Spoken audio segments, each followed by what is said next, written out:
आज Doubtnut app download करें। Doubtnut पर अपने सभी गणित, रसायन विज्ञान, भौतिक विज्ञान और जीव विज्ञान के डाउट्स का करो सफाया।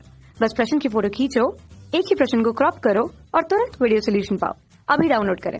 हेलो दोस्तों, हमारा प्रश्न है कोलाइडल विलयन में प्रकाश के प्रकीर्णन का किरण आरेख बनाइए। ठीक है, तो देखो ये आपका क्या है, चित्र में आप देख सकते हो कि आपका क्या है, कोलाइडल विलयन से क्या है, प्रकाश का प्रकीर्णन। प्रकाश के प्रकीर्णन का मतलब क्या होता है? प्रकीर्णन का मतलब होता है बिखराव। ठीक है, मतलब प्रकाश का बिखराव को ही हम लोग क्या बोलेंगे? प्रकाश की प्रकीर्णन की घटना बोलेंगे। ठीक है, तो आइए चित्र को समझते हैं कि किस प्रकार कोलाइडल विलयन से प्रकाश का प्रकीर्णन होता है। ठीक है, तो सबसे पहला जो आपका कोलाइडल विलयन होता है, ठीक है, कोलाइड विलयन ये क्या होता है? तो यह एक प्रकार का क्या होता है, आपका रासायनिक मिश्रण होता है जिसके कण का जो आकार होता है वो क्या होता है आपका 10⁻⁹ मीटर से लेकर के 10⁻⁶ मीटर के बीच में। आप देख सकते हो ये नैनोमीटर और माइक्रोमीटर में कितनी छोटी ये कण होती है। ठीक है, तो ये इतने छोटे कण को आप अपने नंगे आंखों से नहीं देख सकते, इसके लिए क्या करना पड़ता है, हमें सूक्ष्मदर्शी की मदद लेनी होती है। ठीक है, अब हम क्या करते हैं, देखो प्रकाश के प्रकीर्णन को अगर हम समझते हैं तो यहाँ पे हमने क्या लिया है, कोलाइडल विलयन लिया है।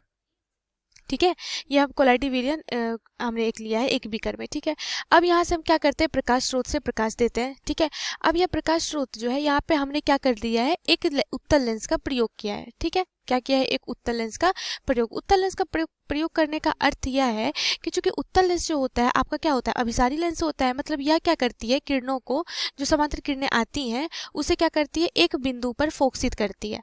ठीक है, तो अगर एक बिंदु पर यह फोकसित होगी तभी तो कोई हम क्या करेंगे, प्रकाश के प्रकीर्णन अर्थात बिखराव की घटना को देख पाएंगे। इसलिए हम लोग क्या करते हैं, यहाँ पे एक उत्तल लेंस का प्रयोग करते हैं। ठीक है, अब क्या होता है, प्रकाश स्रोत जैसे ही उस उत्तल लेंस से जाता है तो ये क्या होता है कि एक तरीके से क्या होता है कि कहीं पे ये कोलाइडल विलयन में जाकर के किसी एक बिंदु पे संतृप्त होती है। ठीक है, अब इसका अलग चित्र समझो किस प्रकार से। मान लो कि इस कण को हमने एक थोड़ा सा बड़ा करके दिखाते हैं, ये आपका कण है। ठीक है, कोलाइडल कण है, हम समझने के लिए हम दिखाते हैं क्योंकि ये कण क्या होता है, काफी छोटा होता है। तो इसलिए क्या होता है कि जैसे ही आपका प्रकाश क्या होता है कि इस पे पड़ा, ठीक है, मान लो कि एक कण पे प्रकाश इस तरह से आपतित हुई। ठीक है, अब क्या हो जाता है कि जैसे ही प्रकाश इस कण पे पड़ता है, जो प्रकाश जो होती है वो सभी दिशाओं में क्या हो जाती है, फैलने लगती है। मतलब प्रकाश का क्या होने लगता है, यहाँ पे बिखराव होने लगता है सभी दिशाओं में। ठीक है, जो यहाँ पर आप देख रहे हो यहाँ पे ये मिला। ठीक है, अब क्या हो रहा है कि ये जो जैसे प्रकाश यहाँ पे ये सभी दिशाओं में क्या होने लगता है, ये बिखराव होने लगता है, प्रकीर्णित होने लगता है। ठीक है, तो प्रकाश की यही घटना क्या कहलाती है, प्रकीर्णन की घटना कहलाती है। ठीक है, प्रकाश की प्रकीर्णन। तो ये जो आपका प्रकाश होता है उसे हम लोग क्या कहते हैं, प्रकीर्णित प्रकाश कहते हैं। और इस तरह से जो ये आपका बनता है, ठीक है, कोन जैसा यहाँ पे आप देख रहे हो बनता है, इसे हम लोग टिंडल शंकु कहते हैं। और ये जो आपकी घटना होती है इसे हम लोग क्या कहते हैं, टिंडल प्रभाव कहते हैं। ठीक है, कोलाइडल विलयन में जो प्रकाश की प्रकीर्णन की घटना होती है, देखी जाती है, उसे हम लोग क्या कहते हैं, टिंडल प्रभाव कहते हैं। और इस पूरी घटना को हम क्या करते हैं, अपने सूक्ष्मदर्शी से देखा जाता है, क्योंकि इस कोलाइडल विलयन के कण इतने छोटे होते हैं कि इसे हम अपने नंगे आंखों से नहीं देख सकते। तो ये पूरी घटना को देखने के लिए आप क्या कर सकते हो, सूक्ष्मदर्शी का प्रयोग किया जाता है। ठीक है, तो ये पूरे किरण आरेख है। अब यहाँ पे देखो, अगर हम बात करें प्रकाश की प्रकीर्णन की कि तो जैसा कि आप जानते हो कि जो आपका दृश्य प्रकाश होता है वो क्या होता है, 7 रंगों का होता है। ठीक है, 7 रंगों का क्या होता है, मिश्रण होता है। और ये मिश्रण क्या होता है, बेजानी पिनाला। ठीक है, जिसमें कौन कौन से रंग हैं, बैगनी, जामुनी, नीला, हरा, पीला, नारंगी और लाल। जो क्या होता है, तरंग के बढ़ते क्रम में होता है। अर्थात सबसे अधिक तरंग किसका होता है, लाल रंग का होता है।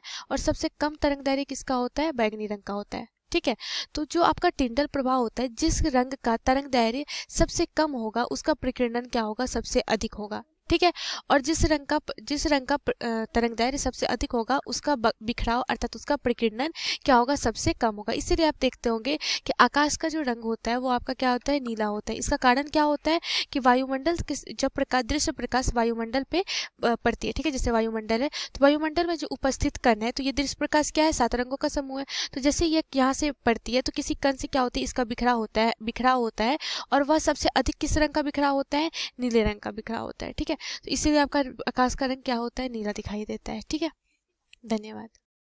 कक्षा 6 से 12वीं से लेकर नीट, IIT, JEE वो एडवांस के लेवल तक 1 करोड़ से ज्यादा छात्रों का भरोसा। आज ही डाउनलोड करें डाउटनेट ऐप या व्हाट्सएप करें अपने सारे डाउट्स 8400 400 400 पर।